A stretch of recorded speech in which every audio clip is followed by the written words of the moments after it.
What is good, everyone? OJ here. Welcome back to another Nintendo Switch and RPG video. Today we've got a lot of great information for you guys, so let's go ahead and jump right in, starting off with Fantasian Neo Dimension, a game that I'm very excited for. Hironobu Sakaguchi, you've got Mistwalker. This is going to be a fantastic title because it's already really good on the Apple Arcade, but I don't want to play on Apple Arcade, and it's finally coming over to PlayStation, Xbox, PC, and the Nintendo Switch, and we have an update on this game. It has been officially rated by the ESRB. So what does that mean? Well, pretty much the content is complete. Everything that's going to be in the game is there, and it's essentially done at this point. Now, there might be some other tweaks and adjustments, but when it comes to content, when it comes to what's in the game, when it comes to pretty much everything that they're going to pack in, when it comes to new content or other things, is finished. So that is absolutely a good sign overall for the game.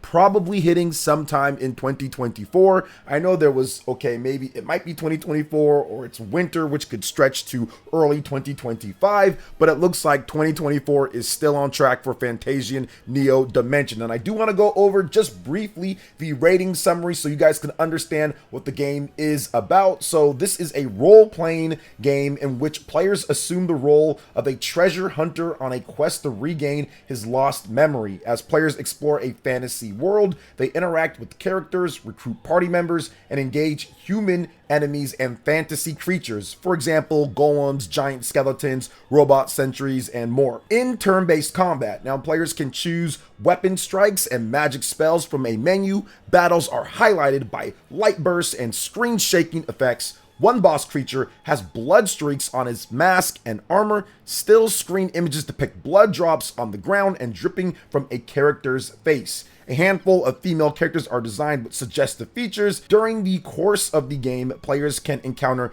drunk characters. A background image depicts a character smoking a cigar. So there's definitely some more suggestive themes in the game, but it's nothing too crazy overall. Now, the ESRB rating at this point is E10+. So essentially, everyone can play the game. So you're really not going to have anything too crazy in this game. But once again, the big thing here is the game is content complete because there will be some extra stuff in this one. And I'm very excited to see how it all plays out. I'm going to be picking up a Nintendo Switch and PlayStation 5 version of the game. But for me, seeing Hironobu Sakaguchi get back into the actual console game, because this guy has been so instrumental in the industry when it comes to shaping Squaresoft back in the day, shaping Square Enix into not necessarily its modern time at this point, but the foundations with Final Fantasy, and that being the base of where Squaresoft really got its start and what put it on the map. He is a icon in the industry,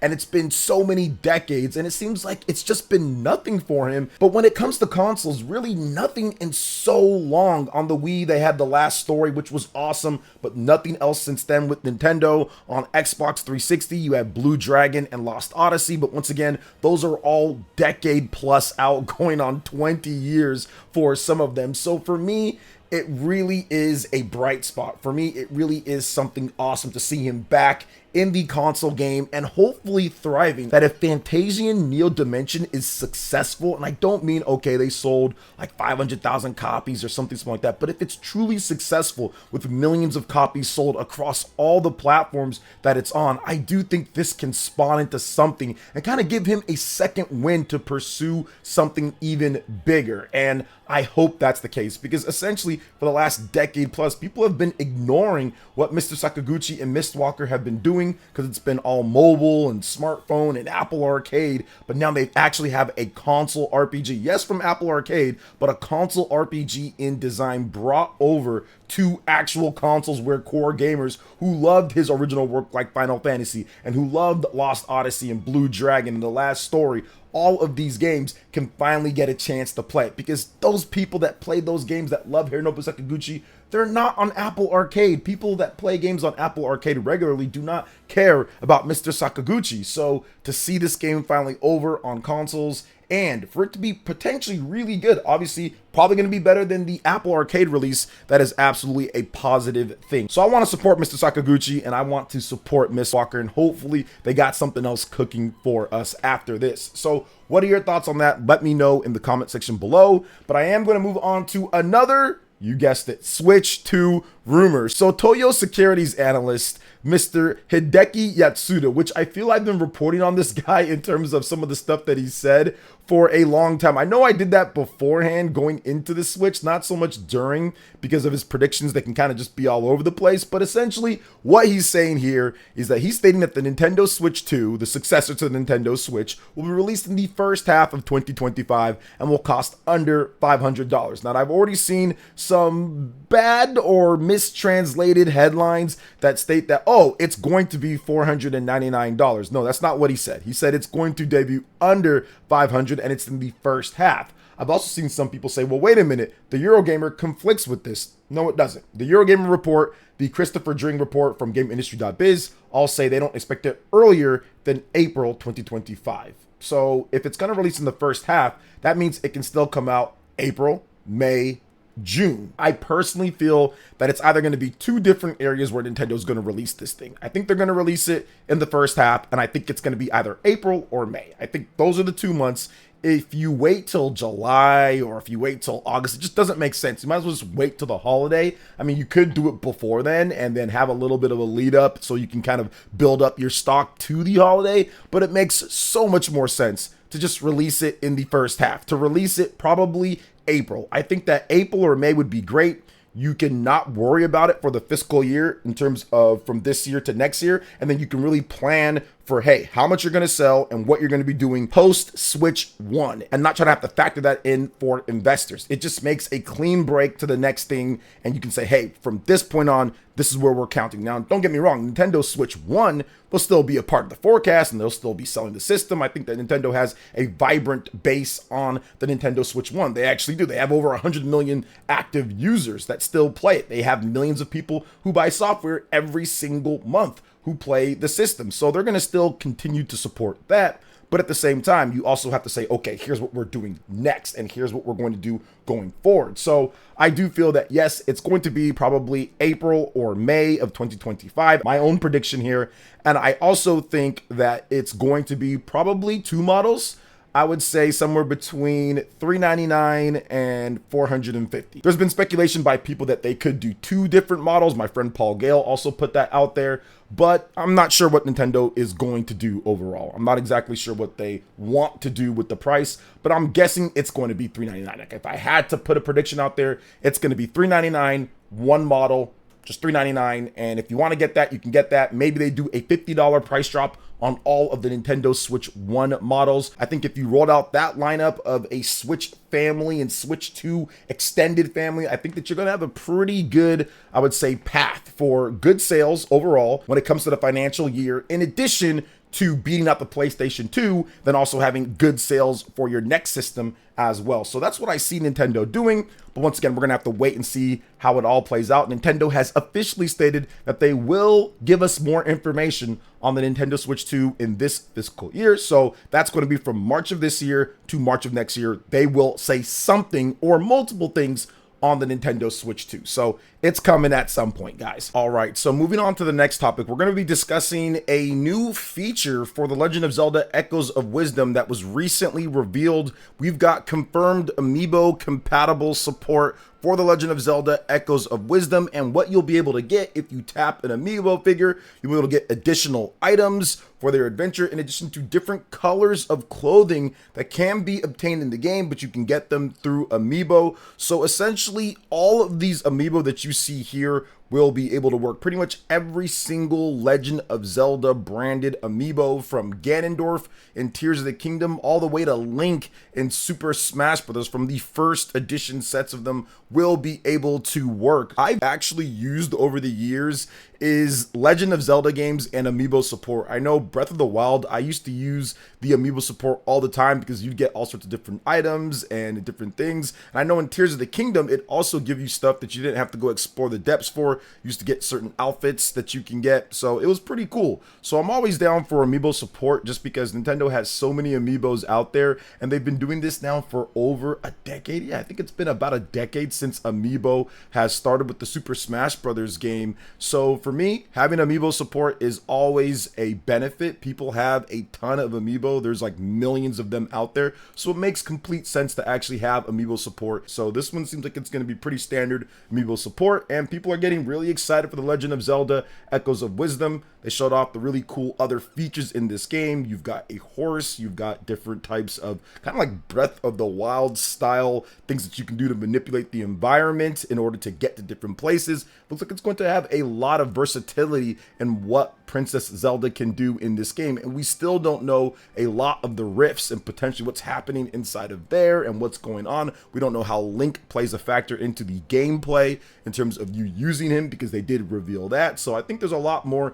exciting stuff for The Legend of Zelda Echoes of Wisdom as we approach the September launch date coming up here. So what do you guys think about The Legend of Zelda Echoes of Wisdom supporting amiibo, supporting pretty much every single Legend of Zelda amiibo? Let me know in the comment section below. Now let's move on to the next topic here. We're going to discuss a game that I'm very excited about, and that is the Plucky Squire. This is a game that's been revealed a bit ago, and we've seen it at so many different shows, but they've had some delays, but it looks like it's finally ready to go. And good news for all of my physical collectors out there, because there will be a physical edition of the game. On Twitter, the official Plucky Squire account said this: just like many of you, everyone on our team would love to have a physical edition of the Plucky Squire for our own shelves. So we are working to get physical versions ready as soon as we can, but they won't be ready for launch. We'll post here when we have details to share. Now, the Plucky Squire is dropping officially on September 17th, so just a little bit from now,